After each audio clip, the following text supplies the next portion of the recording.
Doctor Babasaheb Ambedkar महाविद्यालय पेठोडगाव BCom भाग 3 सहकाराचा विकास semester 6 unit क्रमांक 1 मधील जो काय चौथा जो काय पॉईंट आहे सहकारी संस्थांची मालमत्ता आणि निधीचे व्यवस्थापन asset and fund management of cooperatives या संदर्भात आपण आज व्याख्यान घेणार आहोत.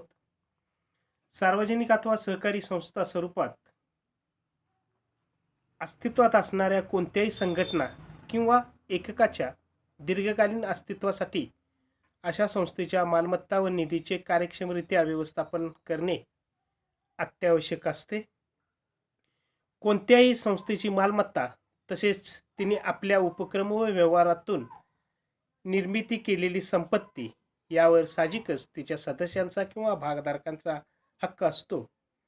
कोणत्याही संस्थेला कायदेशीर दृष्ट्या भिन्न अस्तित्व प्राप्त झाले असले तरी तिच्या मालमत्ता अथवा निधीचे व्यवस्थापन हे संस्था प्रशासन व व्यवस्थापनासाठी नेमण्यात आलेल्या किंवा निवडण्यात आलेल्या व्यक्तीद्वारे केले जाते.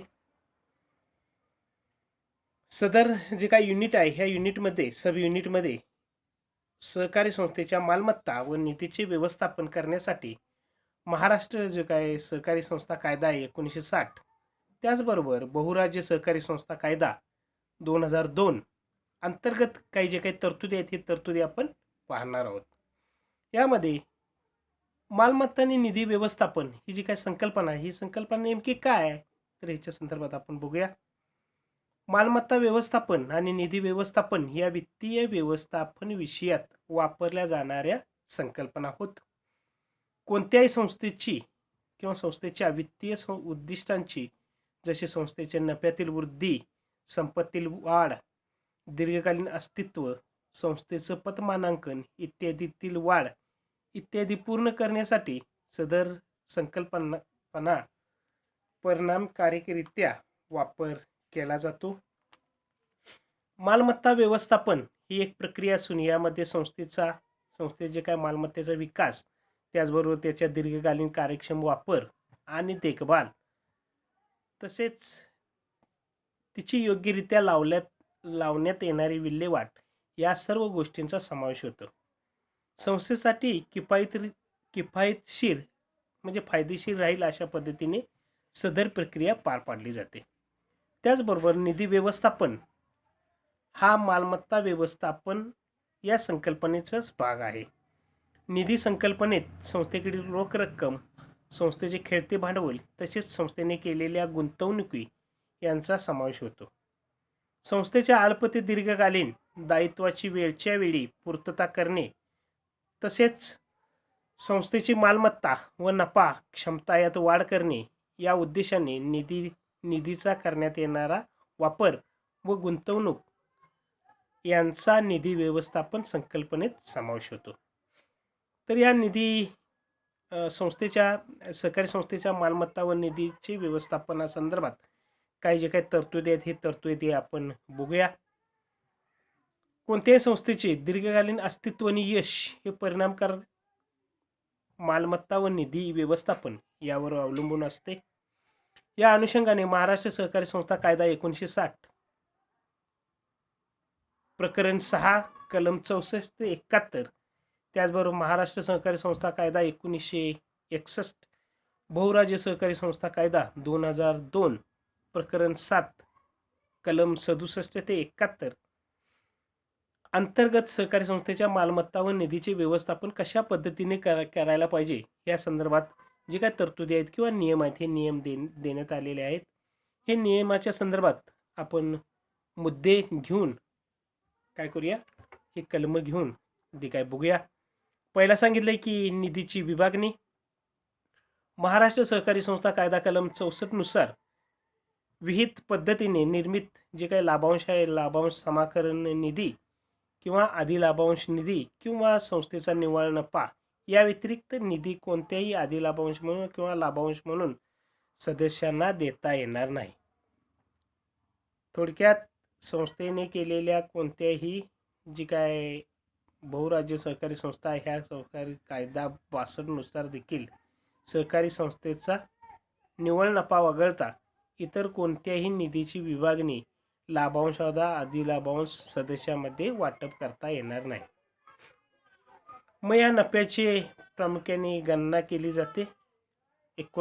सहकारी संस्था नियम 1961चा आहे. तो नियम 49 अ नुसार काय केले जाते, निव्वळ नफ्याची विभागणी ढोबळ नफा अधिक मागील वर्षात म्हणजे चालू वर्षात जमा झालेले व्याज वजा थकीत रकमांच्या संदर्भातील व्याज, स्थापना शुल्क, कर्ज इत्यादीचा यामध्ये समावेश केला जातो.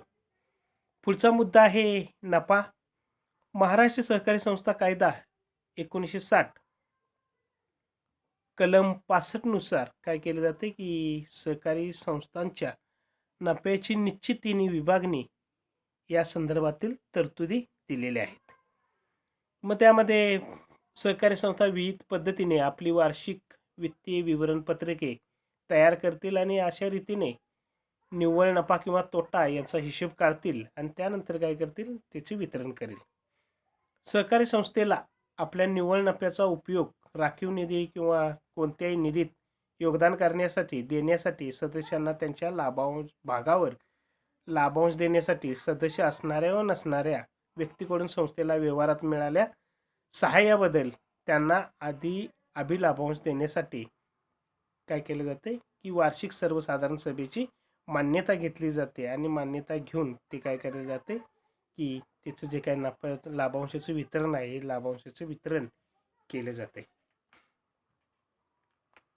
मग हे लाभांशाचे वितरण देखील काही नियम घालून दिले गेलेले आहेत. तिने नियम 49 ए नुसार काय केले गेले की निव्वळ नफ्याचा विनियोग खालील कारणासाठी फक्त करता येईल. एक म्हणजे विकास निधी, दोन म्हणजे लाभांश समाकरण निधी आणि त्याचबरोबर तिसरा पोट नियमांतर्गत निर्मित निधी इत्यादी काय केले जाते, निव्वळ नफ्याचा उपयोग करता येईल. बहुराज्य सहकारी संस्था कायदा 2002 कलम 64 नुसार देखील अंतर्गत बहुराज्य सहकारी संस्था नफा विभागणी तरतुदी त्यामध्ये सांगितले गेले की त्यामध्ये राखीव निधीला निव्वळ नफ्याच्या कमीत कमी 25% इतकी 25% किंवा त्याच्यापेक्षा जास्त रक्कम असू नये. त्याचबरोबर निव्वळ नफ्याची राखीव जी काय सभासदांनी त्यांनी जमा केलेल्या भागभांडवलावर लाभांश देण्यासाठी लाभांशाचा दर विहित मर्यादेपेक्षा जास्त नसेल अशा पद्धतीने त्यामध्ये अटी घातल्या गेलेल्या आहेत. तिसरं सांगितलं की राखीव निधी. महाराष्ट्र सहकारी संस्था कायदा 66 नुसार राखीव निधी संदर्भात काही तरतुदी आहेत. हे तरतुदी देण्यात आलेल्या आहेत.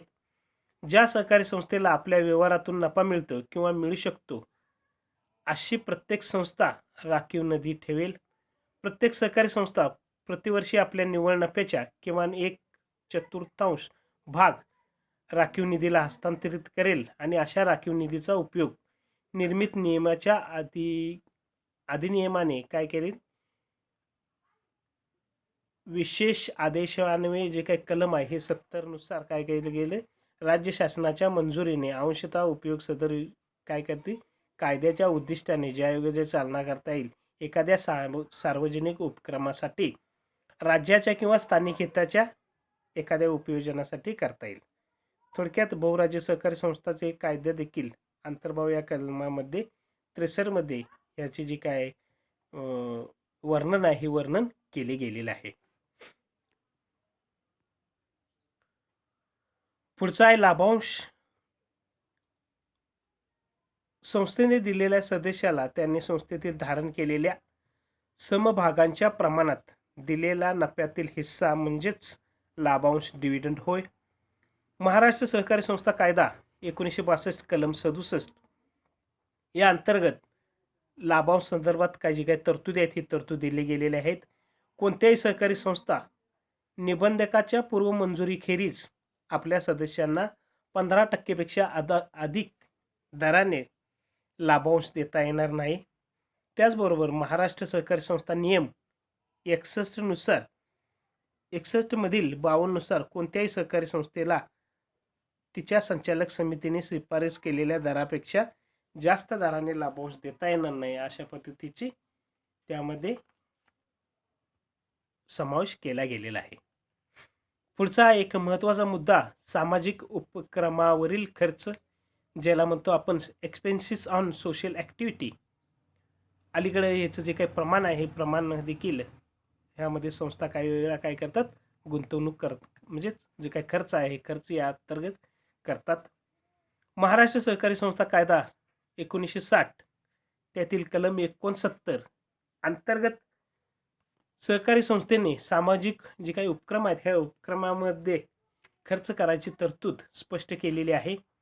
सदर तरतुदीनुसार संस्था कलम 66 नुसार राखीव निधीसाठी आणि त्याचबरोबर कलम 21 नुसार सहकार शिक्षण व प्रशिक्षण यासाठी निधीची तरतूद केल्यानंतर आपल्या नफ्याच्या जवळपास 20% अधिक रक्कम बाजूला काढून ठेवू शकेल.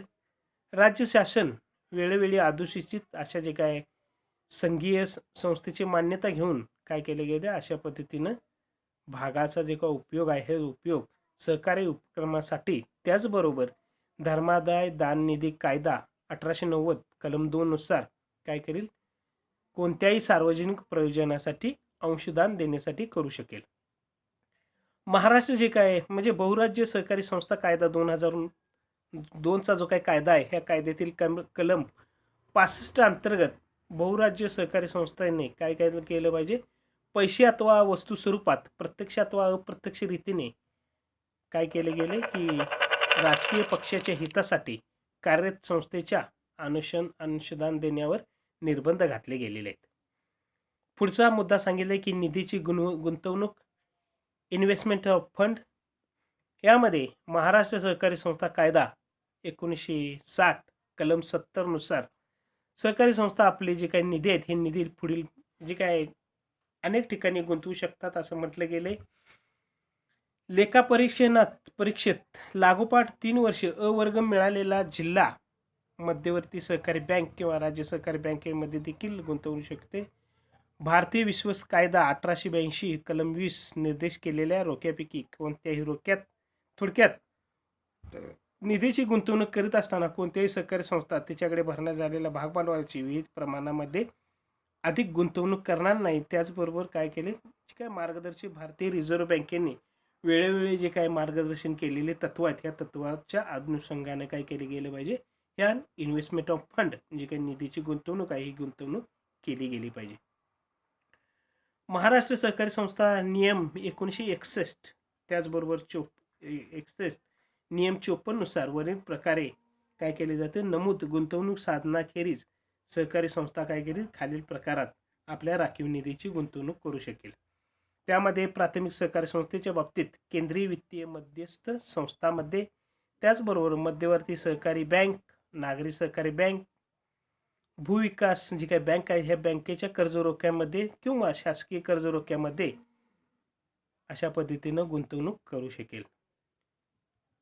राखीव निधीने स्वतंत्र गुंतवणूक केलेला निधी किंवा जमा केलेला निधी सहकारी निबंधकाच्या लेखी आदेशाशिवाय निधी काढू शकणार नाहीत किंवा तारणाचा वापर ठेवू शकणार नाहीत किंवा वापर करू शकणार नाहीत असं त्यामध्ये त्यांनी म्हटले गेले.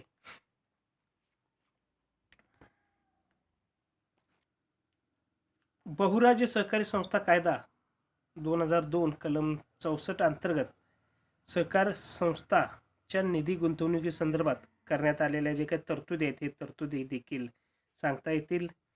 सहकारी बँक, राज्य सहकारी बँक, सहकारी भूविकास बँक, मध्यवर्ती बँक यामध्ये आपलं काय केले जाते, गुंतवणूक साधनात आपला निधी गुंतवू शकते. भारतीय विश्वस्त कायदा 1882 कलम 20 अंतर्गत नमूद प्रतिभूतीमध्ये देखील म्हणजेच शेअर्समध्ये देखील गुंतवू शकते. बँकिंग नियमित कायदा कायद्यात व्याख्या केल्यानुसार अस्तित्वात असणाऱ्या इतर कोणत्याही बँकेत देखील काय करते, ही निधी गुंतवू शकते.